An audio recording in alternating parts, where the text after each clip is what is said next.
So this is the start of our walkthrough, and what hall are we in? We're in Hall 4. Let's go and see what delights we got. Shall we? So I'm just going to flick the phone. I'm just going to let the people walk past first, and then I'll flick. Are you ready? 1, 2, 3. What a wonderful set. So Peggy's going to flick back and forth so you can see what we think about it and so on. But what a wonderful Riley. Look at that. Riley Alf. Yep. Same as a Wolseley Hornet. Yep. I'm allowed to say that. But, Riley Alf. The minis with a boot. The minis with a boot, yeah. They're a bit more than that. Well, yeah, they are a bit more than that, but they're minis with a boot.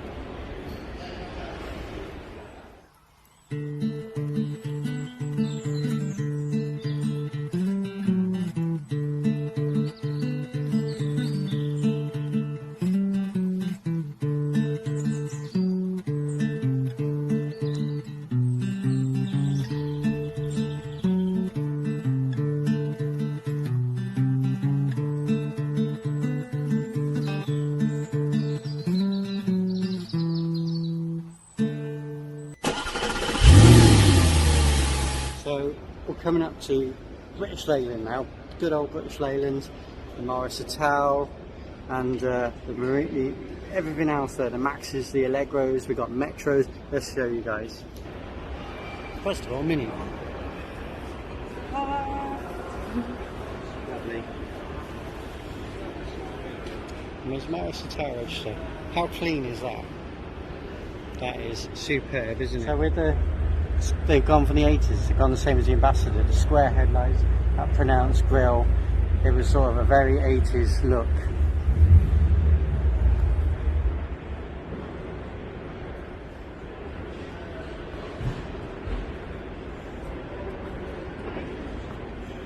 How about this for a colour?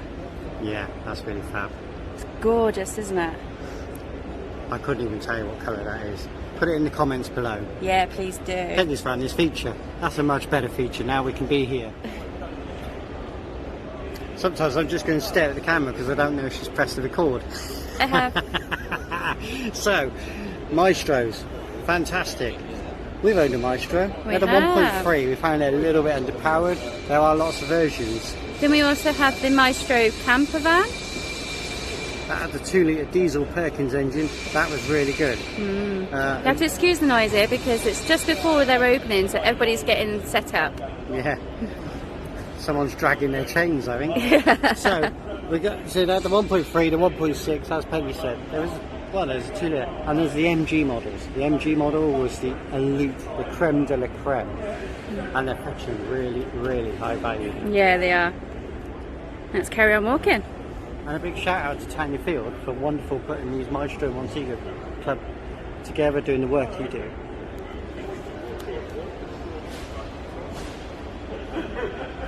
I can't tell you anything about the early Austins. I don't know. I just think nice they're examples though. Hey? They're nice Beautiful examples. I just think they're wonderful, but it's before my era. It's not something I've got knowledge of. Now, do we go straight on or do we turn right? Let's turn right.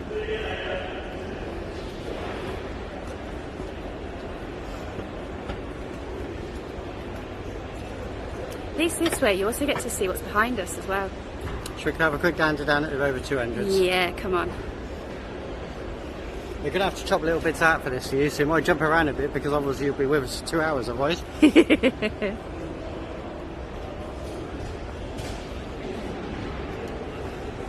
This is the Rover 200 and 400 Club. We're just approaching now.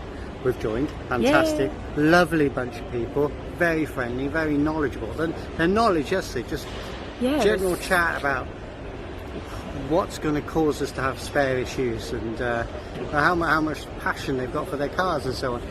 Brilliant club. Check out the Rover 200 400 Club. They're online.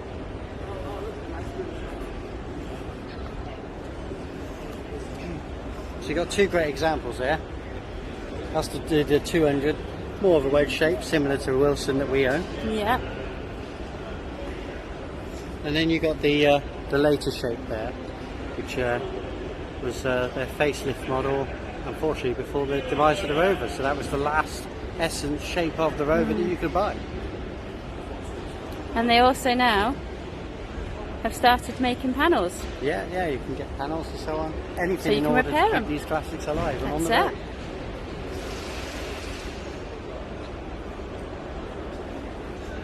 it. Gonna go this way a minute. I'll just blip in and out.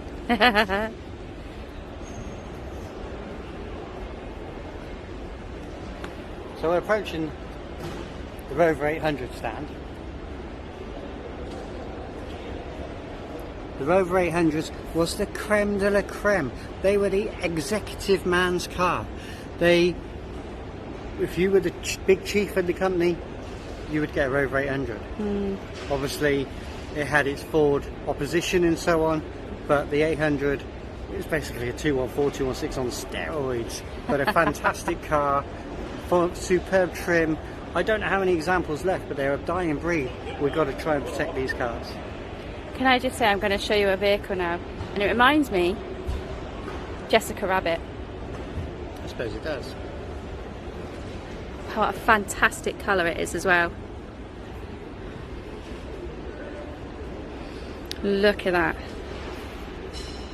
That's a wonderful colour, isn't it? It's superb. So also at the Classic Car Show, you've got wonderful trade and auto jumble, and there is a big turnout. Considering we're just coming out of, well, should we call it post-COVID?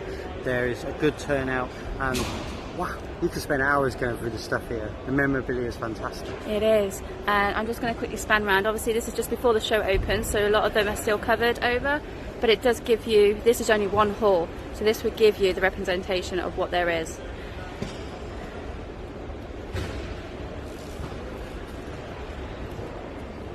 So all the way down there, And that's just one hall. There's And other so- halls. this is just one hall, and there is so much to choose from apart from her. You can't buy me. You can't buy me. No, but look at these, aren't they cool?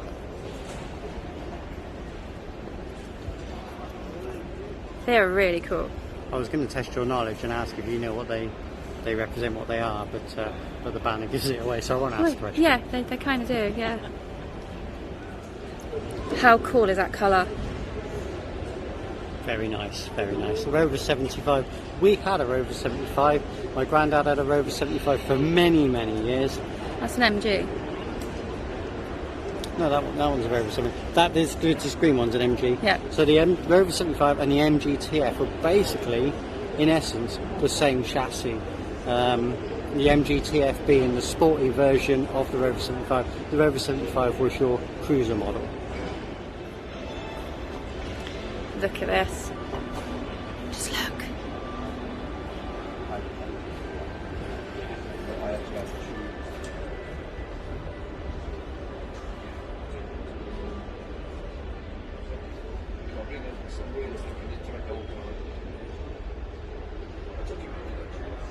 Wouldn't that make a little cool camper? Maybe another retro conversion? No, Austin commercials of the 50s. You know, they were the creme de la creme, and things were moving around on the trains, and when the trains brought in, you still had to get stock from the trains to the shops and the factories and so on. You had either an Austin or a Mars van, and there was also a Thames van. But how cool is this? Obviously you've got that behind us, and look what's in front of us. Different vehicles again.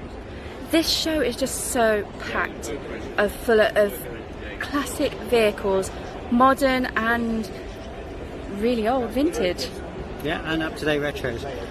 We've had quite a lot of members come up to us, and if you've come and said hello this weekend, fantastic, thank you. We'll stick the photos in our And videos. you've said we're oddballs, we like that, and that we do random stuff. We've had a lot of Jag fans. Yeah. I appreciate Jags. I don't have a Jag in my collection, but there's the Jags, and the Jags are superb here. We've got a really, really early Honda. Now this is the changeover period. This is when they were building the factory in Swindon, but I still think this model was probably built in Japan and shipped over. I don't think they started building them in Swindon in England until about 91. So I think this is a Japanese Honda before the facelift model. Then you got the Nissan Bluebird. Put it in the comments below. I don't know where the Nissan Bluebird was built. I know they're a rare survivor. And not only do we have cars and memorabilia auto jumble for sale, they also do little workshops for you. So they would show you things like Chloe watched one about panel making. So they have different little things that's going on all the time throughout the day, each day. And they've also have a live stage as well, which I will show you later on when we go through that haul. And if you know where I can get an English wheel from, with not costing me a great deal, I need an English wheel in the workshop. That's the next tour. Really, really nice turnout. Really looked after vehicles. Credit to the owners. For those that remember when we was in Oxford recently and we did that little charity show, the one I wanted to take home was the Leyland Sprint. There was a little, was it yellow? I think it was a yellow one. Yeah, it was a yellow one. Little yellow one. That was my favourite one from the Oxford show. And there's one here. And same again. If I could take anything home today, I want to take this one home. So here, if you was here and you had the honour, it could be Ian, Hubner, and Matty, Furious Driving, and Steph. I drive a classic. And they've all been fantastic this weekend, lovely, and I think they've been a bit inundated because the crowds to meet them is fantastic. So while they've got a chance, they had taken a break before the madness begins.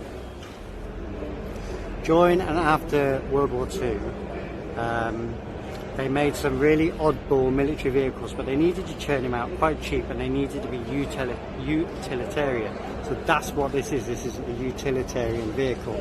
This one, I believe, is a modified, it's definitely not standard, it's a modified Honda Activan, a rare survivor. This one's just a token, go for it. Look at that green. Yeah, that's funky channel, funky colour. Funky colour, definitely. I got channel in the brain because he's got a channel, but it's going to be in the highlights, so we'll leave that for the next video. That's okay. But have a look at this.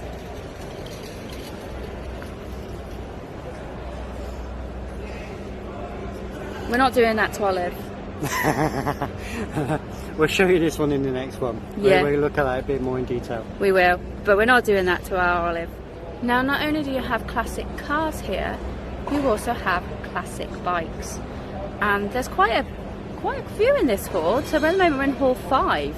And yeah, there's a very good representation for the classic bikes. Every era, every model. And obviously Retro Rats, the Road and Travel Club, we appreciate all methods of transportation. Personally, I've only got a license for a little 50cc, so we always love a bit of chrome. Oh yeah, and then they're shiny. I think they should put chrome back on vehicles. You know they won't do that. I don't see why they can. The Mini Y register proves that you can put chrome on a fairly modern vehicle. That's very true.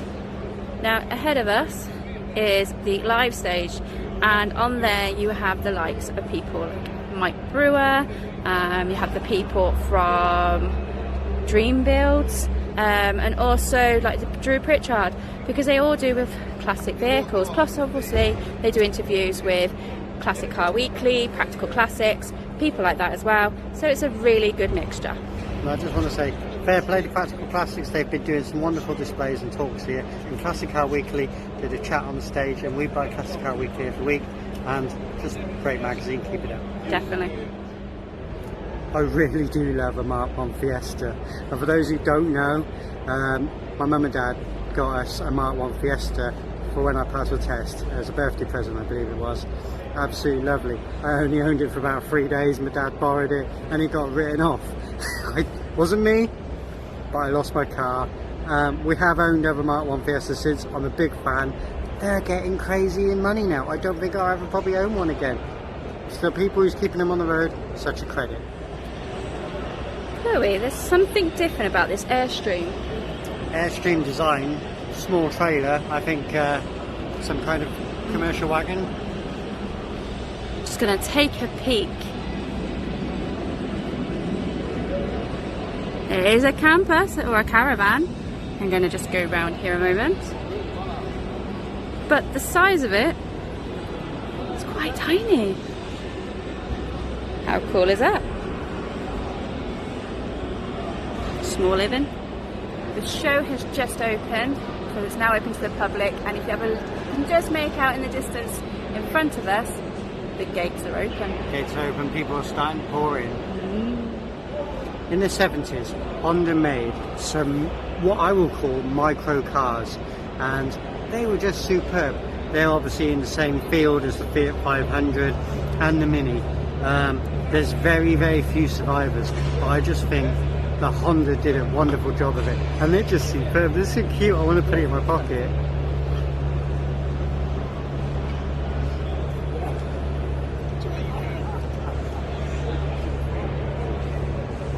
I just love that colour. It's absolutely fantastic. I do like the little quirkiness that people put onto their vehicles.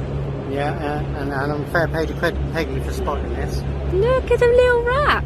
Isn't that cool? I like that. That's a nice touch. We do love custom-made stuff. So if you've got custom-made stuff, drop us a comment. We'd love to see it. It actually says Hot Wheels on there as well.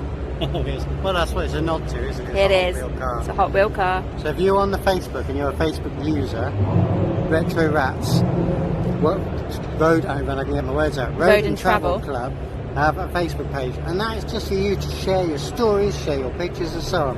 It's free to join, free on there, nothing is going to charge you. Just get on there, share your stuff.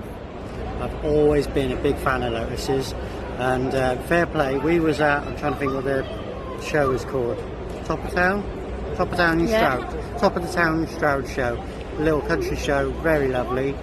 And I've chatted to him in his Lotus, and I was looking at it, admiring it, chatted to him, and he said, sit in it, have a little go, and I was like, sure, it's a Lotus, you know. To me, it's a car that I'll never achieve to own. And I did. I took him up on his offer. I couldn't see out of it. It really disillusioned me. So if you've got a supercar out there you've always wanted to do, before you buy it, get in it and try it. Because if I had rushed out, won the lottery, bought my Lotus, I wouldn't have been able to drive it. I couldn't see out of it. I'm a big fan of 80s Skodas. When I was a child and before my driving, I owned a Skoda 120 Estelle. I wish I had it now. Blimey, what a car. It was really, really not, and it was a standing joke at that period of time, but now they're highly desirable, and the few collections that are in, I was going to say Swindon, the few collections that are in the UK are fetching good money. Fair play to Skodas for being here. Their examples are wonderful, and we're going to show you there's a really odd one down here with extra doors. There is, come and have a look.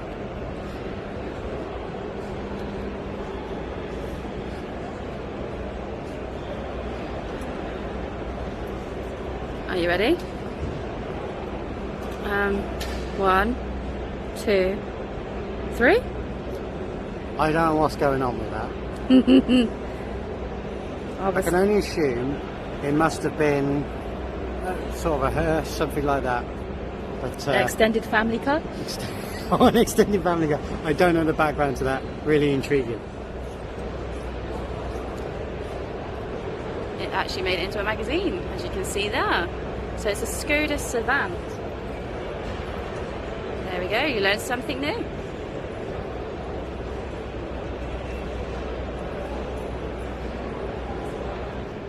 Now normally I'm not keen on 2CVs, but these examples have been taken, modified and turned into electric vehicles so they can power on into the future. How cool is that? I've driven 2CVs. I'm a big 2CV fan. So you're saying you're a fan of everything, Chloe? Most things. For those in the know, you know which brand I'm not a fan of. I won't say on the channel. 2CVs are great, and going electric. The future is electric. I'm divided. I still think there's a place for fuel, and we should keep fuel going. But there is definitely a market for electric, and the 2CV is a great conversion because it's such a light and versatile car. It is indeed. So we're here at the NEC, and you're just going to see it today. You haven't been around yet. No, not yet. I got in just as the doors opened. Decided to make a beeline straight for the YouTube stand so I could go and meet these sort of online idols that have kept me going through lockdown. Yeah. So I'm currently a little bit starstruck. Obviously, meet you guys as well that I've seen online. So yeah, cool. Thank you. I'm like a kid in a sweet shop basically just now. And what are you going to aim for? What would you dream car be today? What do you want to see? Good question. Well, I've got a little bit of a bias towards old school minis. So actually, the one sitting beside me looks pretty nice. Yeah. But yeah, I think I want to go and find out more about the Great British Car Journey, because Okay. that's a museum I've seen quite a lot of coverage of, Right. and I like the whole idea of you can turn up, you can see the cars, but you can drive them as well. And you said you did the So- MC500. Yes, we have. A Volvo of finest. Oh, love it. I approve wholeheartedly. So yeah, we did the North Coast 500 back in 2016, I think it was, Right. when the North Coast 500 basically launched. Yeah. And yeah, we did it on our Mini Cooper, which is 1998, so Oh, right, kind of one of the newer ones. Yeah. But in true sort of mini style, we had a few kind of hijinks along the way. So when we're Okay. driving home on the homeward sort of leg, Yeah. we're getting this really weird sort of eggy smell. We couldn't work out what it was. The late one has sort of a catalytic converter on it. Well, that's what I thought. So we stopped the car, checked under the bonnet, no weird eggy smells. Checked under the car where the exhaust was, no weird eggy smells. Kept going. Every time we stopped, it got worse and worse. So couldn't work it out. And put milk in the corner of the boot of it. No, although you're getting closer. Right. So we stopped, opened up the car boot, and this huge cloud of steam came out. So what had happened was the alternator hadn't been shutting off properly, and it was really? basically boiling the battery all the way around. So I basically filled the boot of the Mini with sulfuric acid. Sulfuric acid. No, but you would have been smelling it because it comes up. Exactly, through yeah, the that back kind of eggy window smell. and then- yeah. Exactly right. So our next stage was basically put on the suit, put on the big gloves, sort of cover the whole car and sort of bicarbonate soda paste all over the back of it to try and neutralise. Did it ruin the battery? Yeah, the battery was totally ruined. The alternator was totally ruined anyway. So yeah, new battery, that's new unusual. alternator. That is unusual. that Yeah, is. but I've never heard of that happening before. No. Well, I mean, one of the common things with the minis is, and we've had it a lot, you go to a mini run, it always seems to happen in the morning, that there'll be a split in the pipe and people fill their boot with fuel. Yes. You get fuel. I mean, we've been to a show, haven't we, and there was one chap who had completely just- a boot full of petrol. It was quite a dangerous we thing. literally just repainted resprayed his whole Mini inside and Oh, out. no. And yeah, it ruined did the all paintwork. It just in been the bubbling boot. away horribly. Yeah, I remember speaking to, don't know if you've come across the girl that's Craftavan that comes along to a lot of the sort of car shows and things. She does kind of vintage clothing and sort of vintage postcards and things. And yeah, she was saying she'd managed to set fire at the back of her Mini, I think in a very similar way, where the fuel hose had fuel split. hose is split. She's driving along, it's kind of awfully warm in here. Holy crap! That's your tip for the day. If you've got a classic Mini, E10's out there now. Redo your fuel line. Absolutely. Tip for the day. And stick with E5 if you possibly can in the short term until everyone else has proved for you whether it's safe or You've not. got 5 years. You're all right. Well, it's absolutely lovely meeting. Yeah, you and too. I must say, wonderful accent. Well, yours is wonderful as well. Very Mine's impressed. unique. Mine's all over the place. They're the best ones, aren't they? You can tell a whole load more. You've got so many more stories to the accent. It's got many more bits to it. Yeah, brilliant. That's lovely to meet you. I say it helps with lots of karaoke songs as well because you can do so many different takes. Perfect. Nobody wants to hear me sing it. Oh, I don't know. It's always good. But I enjoy the show, guys. Nice to meet you both. And All the thank best. you. So yeah, that's a snippet. Our first video. Obviously, coming up next will be the highlight video. It's brilliant. The atmosphere, I must just say, the atmosphere here is terrific. I don't know if it's because there's been 2 years of uncertainty and people are just happy to be back. But I don't think it's that. I just think every car club, that's life for you. Every car club just appreciates everyone else being here. There's been no clicking us, all the clubs are working together. I might just wait for that. Alarm free. How have you found the show? Tiring. No, it's been absolutely amazing. It really does take it out of you though after the 3 days because there is just so much to see, so much to do. And obviously with my car as well being on the stand, we also taken it in turns with other members of the club stand to talk to the public, and the experience and the knowledge and the interest has been absolutely amazing. And to all you watching, all your experience, and thank you for joining us, and thank you for watching. Your knowledge and your enthusiasm for classic cars and all the things that we follow, because we've had people come to say don't stop the tours, don't stop the walking as well, carry on doing all the things with the canals, boats and all that. It's lovely that you want to see it all. Oddballs.